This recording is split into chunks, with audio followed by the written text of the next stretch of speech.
Hi, I'm Patricia McNamara. I am a resident of Mashpee year-round. I am a landscape and nature photographer who really enjoys doing this for work. It is a great pleasure to do. It keeps me outside where I love to be. I've always been a nature person. I was brought up in the town of Norwood. We were fortunate enough to have woods and a stream nearby. In those days, when you were very young, you could go out by yourself. I would be up before dawn and out of the house with my fishing rod, going down to the stream. And when the Brownie cameras came out is when I started with taking photos of nature. It never occurred to me to use them for people. It was always about nature.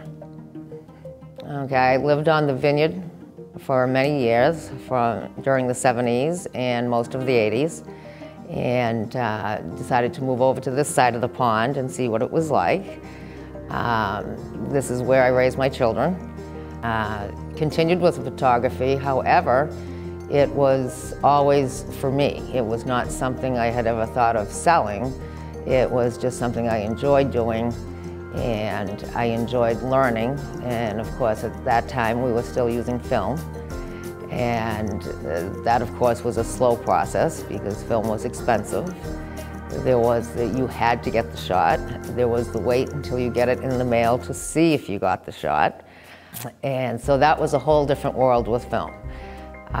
It was, more of a hobby and a joyful thing to do. But I have to say, when I got my first digital camera in 2010, that was, to me, the most amazing, expanding moment of my life as far as being a landscape and nature photographer goes. I would say with the digital camera, the thing is you didn't have to worry about the expense and the weight. You knew right away whether you got the shot or not. There was also the ability to experiment more. It just expanded the world. And of course, it also made it so that I had to learn more. And I am self-taught. And I took online courses. Much of it is experimenting.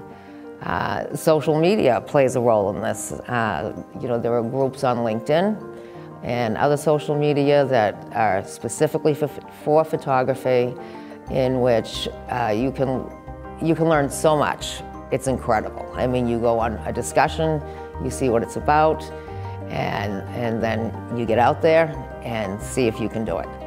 And it takes, on your own, quite some time to get it right from what you learned. And in that learning process, you learn other things. You learn how to change the settings to fit what you want to convey. So it's very freeing having the digital world. It does make for far too many photographs on one's laptop, far too many. But that is the way to learn, is to just get out there and do it and play with the lighting and play with the settings. There's always a pleasant surprise. I mean, the thing is, when I go out just to shoot, I can go out and come home with what I think is absolutely nothing, because I'm just going out to shoot. And I'm not what I call in the zone.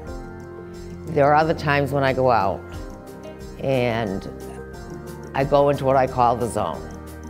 The rest of the world simply falls away.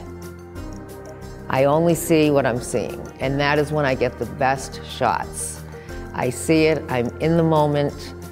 I have no concept that there is any world around me beyond this. And it's an amazing feeling. It also can be dangerous because I have backed into a road, not realizing that I have backed myself into a road trying to get a shot of an osprey or something of that nature. But that being in the zone feeling is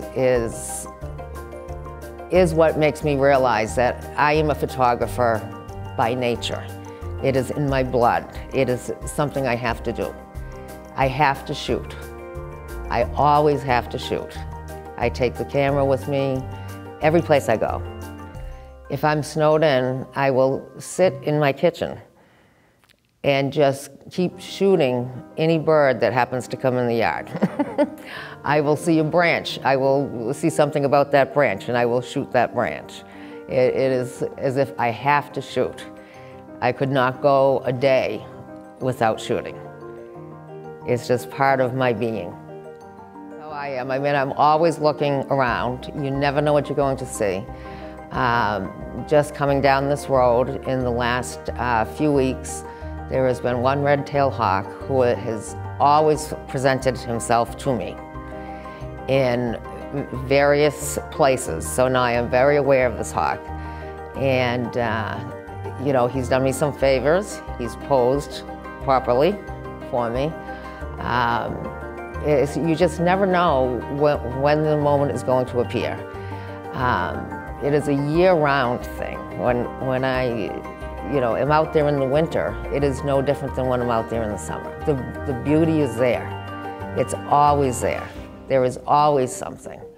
I once ran into someone who was at the beach who expressed that they did not like being at the beach at that time of year because there was nothing there. Everything was gone. And I said, no, it's not gone. Look over there.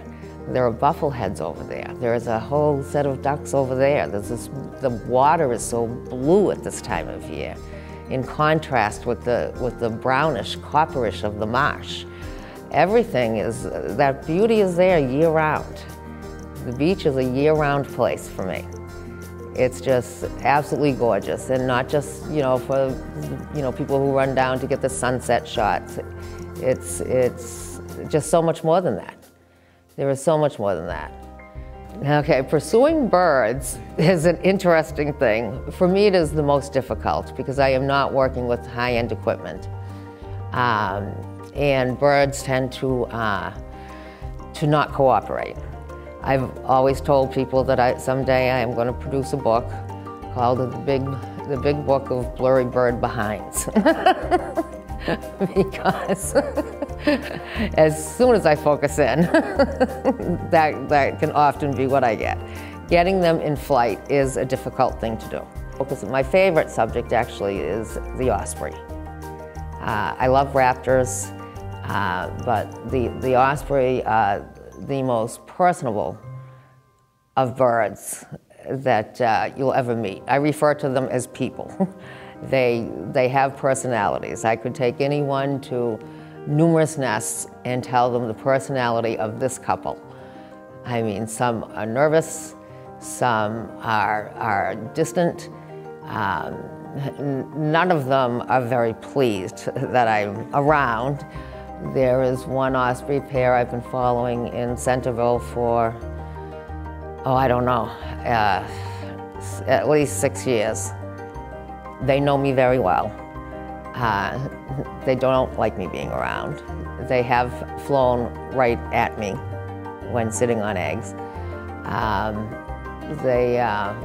But it is a good nest to shoot. It's low enough. One of the difficult things with it is, although the utility companies have created these poles, which is really great for the osprey coming back, the poles are so high that it's hard to get certain shots. So I look around for the poles that are lower to go to. The Roach Brothers nest is they do not like anybody at all. They are always the first ones back. And I can usually sense when they're back. And so I keep a tab on them. And last year, for instance, the male came back first, as he always does. And he goes into the pine trees. And he usually comes at night. So I went down one night and there he was. So the next morning I got myself to the nest, and because he won't go in the nest unless Mom's home. And he had gone up to the nest, so I knew she was coming. And I got the shot of her coming coming in. And I was thrilled. It was Mom's home. And so they're the first ones back. They usually have triplets. Theirs are the first to fledge, and they're the first to leave. They're really something to watch. Yeah, it's so exciting. I mean, especially they come back at the same time the herring come back. So when the herring are in, you know, right where the osprey are going to be, because they're hungry, they've had a long way back, and there'll be so many concentrated in the area at that time. And then the same once they're full and they've gotten the nest back together, you know, then when they have to feed the young, then you see that again. Then suddenly they're all the time. I was at the Roach Brothers nest a few years ago, and I saw the father coming in with a fish. I didn't realize it was a fish at the time. I was puzzled as to what could he have that was so big. And he came in and he landed on a pole and he had a live bluefish. And the bluefish was almost the size of this father osprey. And it was alive. And if anyone who knows anything about fishing, nothing fights as hard as a bluefish does. And so that means that osprey flew the 2.5 miles or whatever it is from the beach with that live fish, which to me was just incredible because I'm a fisherman myself, so I was just amazed at what I was seeing. He got him on the pole. He was struggling to hold on to him. He was on the pole with him for quite some time before he finally got him to the nest. And you could see the fish was still fighting. He was still fighting. It was incredible to see him get something that size, and as a fisherman knowing how that fought, that he successfully got that back to the nest. Well, I would say in the upcoming showing, my favorite photograph would be Rainbow Waters, which is my favorite because it is the first time that I won an award. I've only entered 3 competitions in my life. They were all international competitions. The first one, I won nothing. And on the second one is when I won for Rainbow Waters. I was amazed because it is international.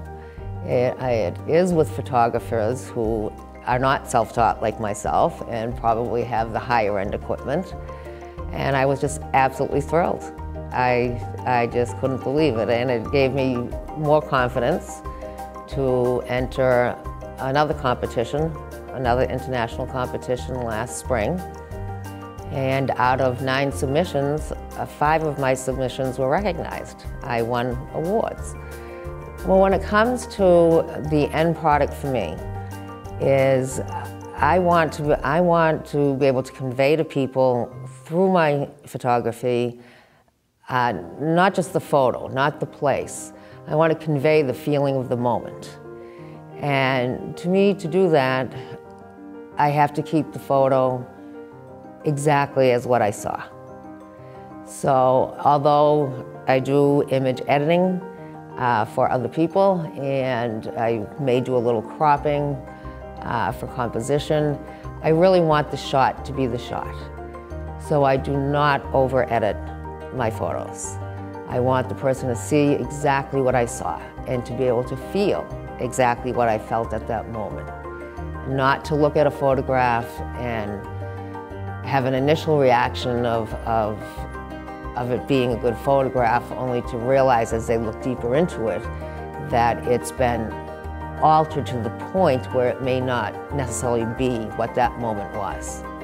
Scapes came to be by accident. Everything I've done I had just kept for myself. And one day I posted a photo on social media, and immediately someone asked, "Where can I buy your work?" It had not occurred to me before then to sell my work. And that's how Scapes was born. I then realized I I could sell this. And so I looked into it, and I created galleries. I created the website through a host site, and I started selling it, and that one piece I just decided should be my logo. There was something about that I thought that should be it. Because that really shows the moment. It shows the moment. Whenever I hand out the card, they say, I've seen this before. Where is this? I've seen this before. And they can be standing right on the bridge with me when they say that. and I say, it's right here. I take my cards everywhere with me, you know, because people do ask when they see me. I mean, they can tell that I'm not out there just, you know, taking a tourist taking a picture. They can tell that I'm working at this. They say, yeah, this will be my first showing. So I'm trying to choose photos that are representative of the diversity of what I do. That it's not just you know, it's not a photo of a sunset. It's not a tourist photo. It's something that shows what I put into it, and that I have a love for it. I absolutely love doing it. It takes a lot of time, but there are so many beautiful things that you witness when you're out in nature. And being out there with the camera, there are times when I see something and I forget to take a photo because I'm so absorbed in what I'm seeing. I was down at the herring run one day, thought I was just looking at the herring run, and all of a sudden I realized I was looking at 15 night herons. I mean, they can be staring right at you, and it can take you a moment to see them. You do have to, you know, in landscape and nature photography, you are out there all the time. Any moment you get, you're out there, and it's a pleasure to be there. It's also can be quite cold, quite cold, or quite hot. It's a job. But it's a job that I just love. I've always been out in nature, always, since I was a child. Because people walk by this beauty every day and they don't realize it exists. People are driving by that red-tailed hawk. They're driving by that osprey. They're driving by, you know, a beautiful marsh scene because they're on the way to the beach. They think the beach is the only show in town. They don't realize in the marsh how much life there is in the marsh. And I just want people to see that this is all around them. This is all around them. Well, in the way I shoot, I don't go out for a landscape. I don't go out for, well, except for with osprey. I have to say I'm obsessed with the osprey. But I don't go out just looking for a bird, just looking for a landscape. I will go from seeing, when I'm in the zone, seeing a landscape that's gorgeous, and then suddenly my peripheral vision catches a flower. And then I'm down, laying on my stomach with the camera, getting the macro shot of this flower. You know, and then a moment later, there's a bird. And a moment later, there's something else. I've taken photos of airplanes going overhead just because they were there. So I never know. I mean, I'm not going, some people will go, some photographers will go out just to shoot macros. And that's what they're doing that day. I go from back and forth, one to the other, because it's the moment that I see it.